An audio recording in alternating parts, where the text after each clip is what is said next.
My name is Tyler Braun. I'm the Director of Financial Planning with the Tranel Financial Group. I want to talk about investment strategies.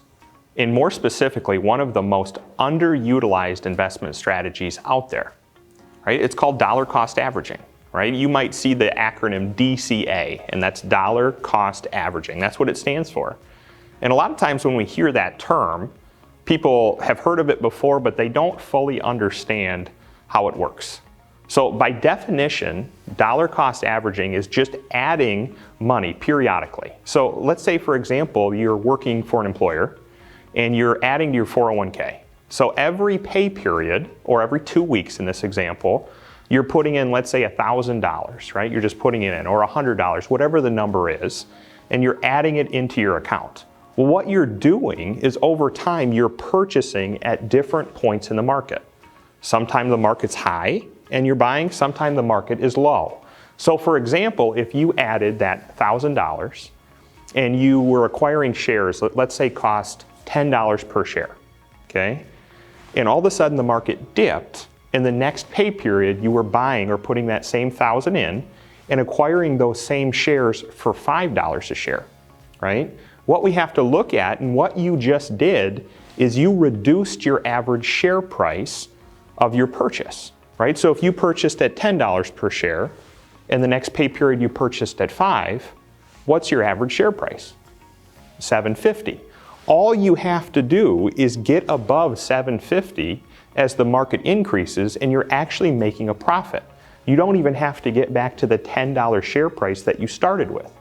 So the whole basis behind dollar cost averaging is over time you're acquiring shares at different points of the market, and by doing that, over time your average share price decreases, which allows you to have acquired more shares during that same time period, so when the market goes up, you own more shares and you catch more upside. It's a huge advantage, and it's underutilized, and it's misunderstood in so many ways. It's human nature that when things get volatile, we want to stop, or we want to step back from adding money, and that's the biggest opportunity. So Warren Buffett has a very famous quote, and it's, "Be fearful when others are greedy, and be greedy when others are fearful."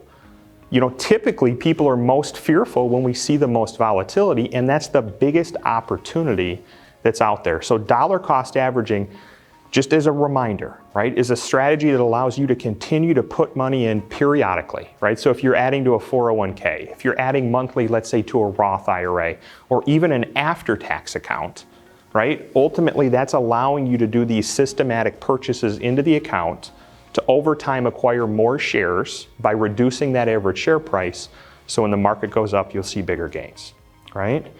A lot of clients come to us and they say, well, Tyler, what do we do if we're retired or going to be retiring and we can't add money like we used to, right? That's a common question, and it's a really good, appropriate question, right? We've added to a 401k for the last 30, 40 years, and now we're to a point where we retire, right? And we just don't have that paycheck anymore, right? You need to utilize your assets to make contributions for you, and that's key, right? You can look for investments that generate a form of yield, right? Yield by definition is the amount of income that is generated without selling anything. Ultimately, by taking that yield, or in this example, we'll use a dividend. Let's say a company that you are purchasing into, right, pays a dividend every quarter, right? Well, that's a dividend that's paying on the shares that you own. You didn't have to make that contribution. So if you're at a point where you don't need to take that income out or that dividend out to live off of, you reinvest it. And now you're dollar cost averaging, and you may have heard the term the rich get richer, right? Or let your money make you money. That's exactly what it's doing. The money is making contributions on your behalf, and instead of doing it every pay period with the dividend in that example, they're just doing it quarterly. But they're still acquiring shares, they're still buying at different points of the market, and ultimately over time they'll own more shares, which equals more dividends, which equals more shares, and it increases the power of the dollar cost averaging that they have.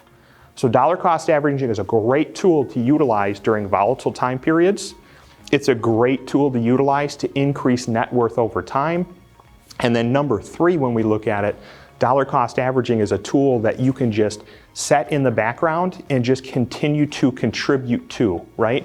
The whole advantage is ultimately acquiring as many shares as you can, reducing that share price, and then seeing the biggest gain over a longer period of time.